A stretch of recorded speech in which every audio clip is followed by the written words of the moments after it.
Hello guys, you're welcome back to my channel. Hope you guys are feeling good. My name is Bukobe BK Crown. So guys, we're going to be checking out this video titled Why I Stopped Believing Islam is a Religion of Peace.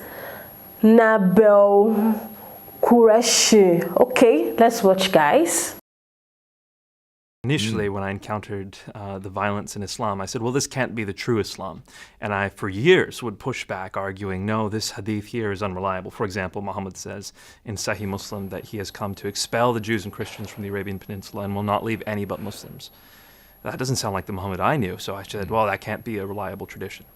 And then another tradition from Sahih Bukhari, which says, I have been ordered to fight people until they testify that there is no God but Allah, and only then will their lives and their property be saved from me. And this is from the most reliable collection of hadith, Sahih Bukhari. And so I said, no, that can't be reliable either. And as you continue, you find Muhammad beheading multiple hundreds of men at the same time. You see him distributing those men's wives and children into slavery. You see him torturing people for money. You see him all these atrocities within Muhammad's life, and not always in defensive battles by any means, offensively as well.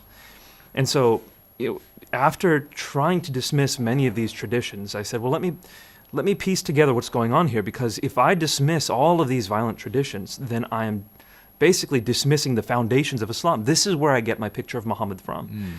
So looking just at the sources, what is the story? How do I reconstruct what Muhammad's life is like? And what you find when you do that, because there certainly are peaceful passages in the Quran, we can't ignore that.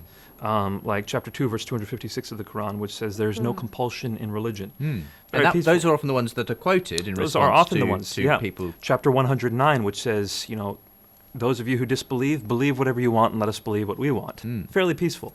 One of the ones that's I can't say this without laughing a bit, but so abused is chapter 5, verse 32 of the Quran, which says, if you kill one person, it says if you kill all of mankind. And if you save a life, it says if you save all of mankind.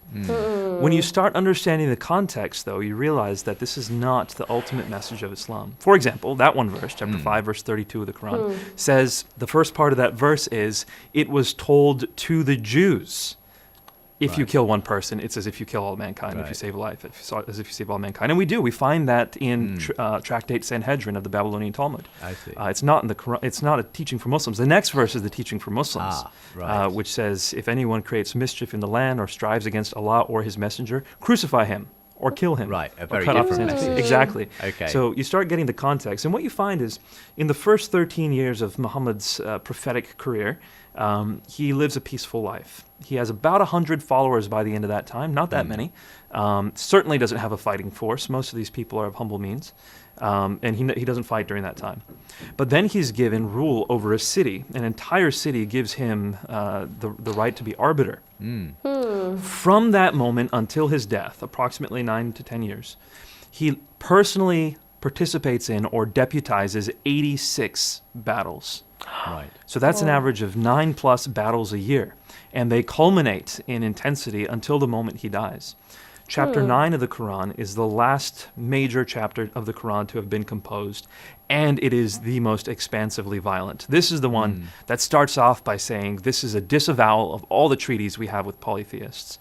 Chapter 9, verse 5, slay the infidels wherever you find them, lay siege to them, take them captive. Chapter 9, verse 29, fight the Jews and Christians until they pay you the poll tax and they feel subdued. Why? Chapter 9, verse 33, Islam has been made to prevail over every religion.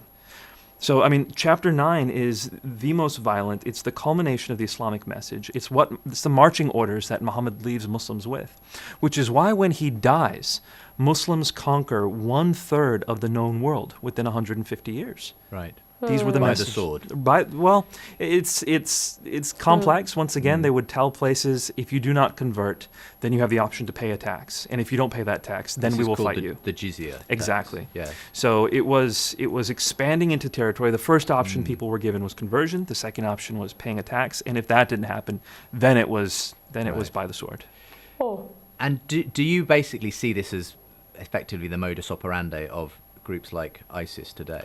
Well, this has been the classical understanding of Islam up until the fall of the Ottoman Empire. No Muslim really ever had qualms with it. It's what it was, and this is the means through which Allah had given Muslims dominance around the world. And it wasn't until Muslims had to as a culture, flip the script and start playing the defensive, the victim card, which they hadn't done before. So, for example, the Crusades. Many Muslims will point to the Crusades now and say this is another example of Christian sort of superiority complex and trying to keep us down and oppressing us. The Crusades were never even discussed in Islamic literature. There was no Muslim or Arabic word for Crusades until Christians came up with one in the 19th century. It just wasn't a part of the Islamic mentality until the Ottoman Empire fell, the Islamic world started losing its power, and then these discussions started happening. And that's why you don't hear the phrase, Islam is a religion of peace, until the 20th century. That simply wasn't a phrase. It was never said. It was never thought. That wasn't the way Muslims had thought up until that time. Wow. Like he said Prophet Muhammad fought a lot of battles. So that was really true, because I saw it somewhere that he fought a lot of battles, like wow. And he just make his calculation that he fought like 9 battles in a year, and in total he fought like, let's say, 89 battles.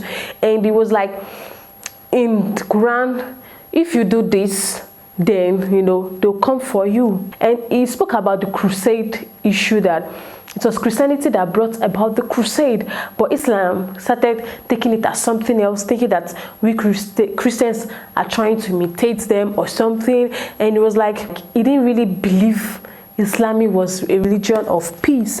Like he said, there are some chapters in the Quran that they say if you do this, no, the repercussion, no. So he was just giving an explanation, because now he has converted to Christianity.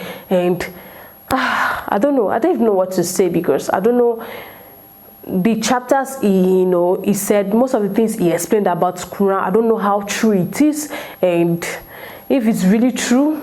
The negative part is said about the Quran. If it's really, really true, then wow, I don't even know what to say. Like, I'm just speechless. And everybody has the right to convert to any religion they wish to. Yes, I think him converting to Christianity, it seems to him, he has seen the light, and there's something he sees about Christianity for him to actually talk about Islam in this interview. So wow. So guys, that's all. Don't forget to smash that subscribe button for more. Like, share, and comment, and I'll see you guys in the next one. Stay blessed. Bye.